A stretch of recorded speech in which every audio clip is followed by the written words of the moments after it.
வணக்கம். கொழும்பு புதுக்கடை நீதிமன்ற வளாகத்துக்குள் துப்பாக்கிச் சூடு சம்பவம் ஒன்று இடம்பெற்றிருக்கின்றது.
දුන්නා වගේ අපි ඒකේ බොඩි එක උස්සගෙන යනකොට අපි හිටියා.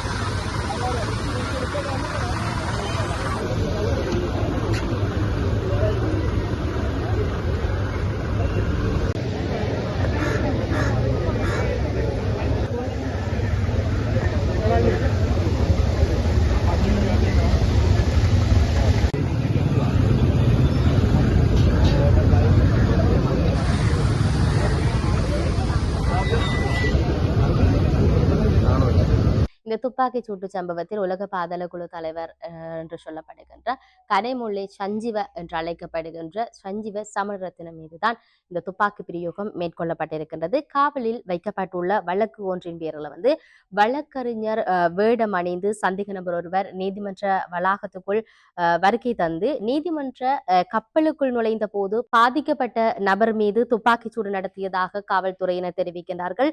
சட்டத்தரணிகளிட மேசையில் அமர்ந்திருந்த போதுதான் சந்தேக நபர் கனைமுள்ள சஞ்சீவ மீது துப்பாக்கி பிரயோகம் மேற்கொண்டு விட்டு அங்கிருந்து தப்பி சென்றிருக்கின்றார். இது தொடர்ந்து காவல்துறையினர் பல்வேறுபட்ட விடயங்களை சொல்லி இருக்கின்றார்கள்.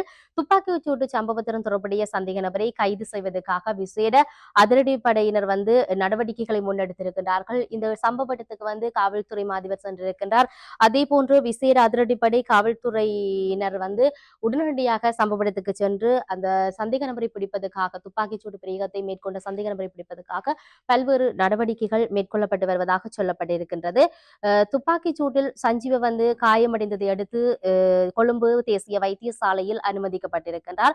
அங்கு சிகிச்சை பலனின்றி அவர் உயிரிழந்திருப்பதாகவும் இங்கு சொல்லப்பட்டிருக்கின்றது. இதையும் விட நேபாளத்திலிருந்து 2023ஆம் ஆண்டு செப்டம்பர் மாதம் 13ஆம் தேதி நாடு திரும்பியதும் கட்டுநாயக்க பண்டார்நாயக்க சர்வதேச விமான நிலையத்தில் வைத்து ஒரு பாதாள உலக நபர் கைது செய்யப்பட்டிருக்கிறார். கனைமுல்லை சஞ்சீவ பயங்கரவாத தடை சட்டத்தின் கீழ் கொழும்பு வடக்கு குற்றப்பிரிவில் பெறப்பட்ட தடுப்பு காவல் உத்தரவின் பேரில் வீரகுல காவல் நிலையத்தில் வைத்து அவரை தடுத்து வைத்திருந்தார்கள். அதனைத் தொடர்ந்து கம்பகா நீதவான் நீதிமன்றத்தின் உத்தரவின் பேரில் கடந்த வருடம் ஜூன் மாதம் பூசா சிறைச்சாலைக்கு மாற்றப்பட்டிருந்தார். பூசா சிறைச்சாலையில விளக்கமறையில் வைக்கப்பட்டிருந்த கனைமுல்ல சஞ்சீவ இன்று காலை நீதிமன்ற நடவடிக்கைகளுக்காக சிறைச்சாலை அதிகாரிகளினால் நீதிமன்றத்துக்கு அழைத்து செல்லப்பட்டிருந்தார். அழைத்து செல்லப்பட்ட வேளையில தான் இந்த துப்பாக்கி சூட்டு சம்பவம் இடம்பெற்றது. இந்த துப்பாக்கி சூட்டு சம்பவத்தில் கனைமுல்ல சஞ்சீவ உயிரிழந்திருக்கின்றார். இது சார்ந்து விசேட அதிரடிப்படையினர் காவல்துறையினர் அதே போன்று பாதுகாப்பு பிரிவினர் பாதுகாப்பு சார்ந்திருக்கக்கூடிய அனைத்து தரப்பினரும் சேர்ந்து இந்த விசாரணைகளை தீவிரமாக ஆராய்ந்து வருவதை அவதானிக்கக்கூடியதாக இருக்கின்றது.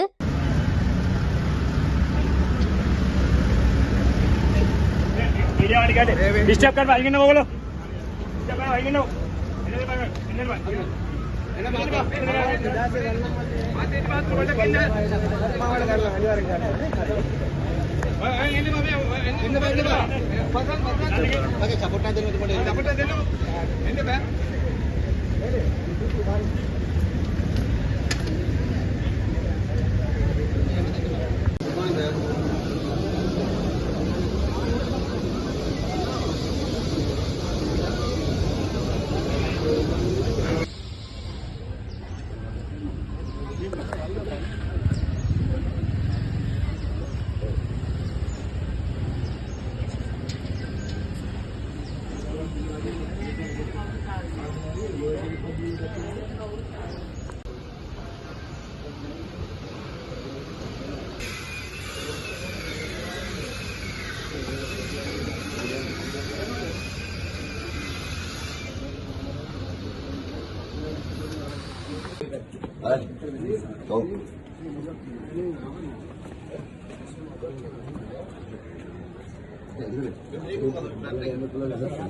එතනට දුන්නා වගේ අපි ඒකේ බොඩි එක උස්සගෙන යනකොට අපි හිටියා.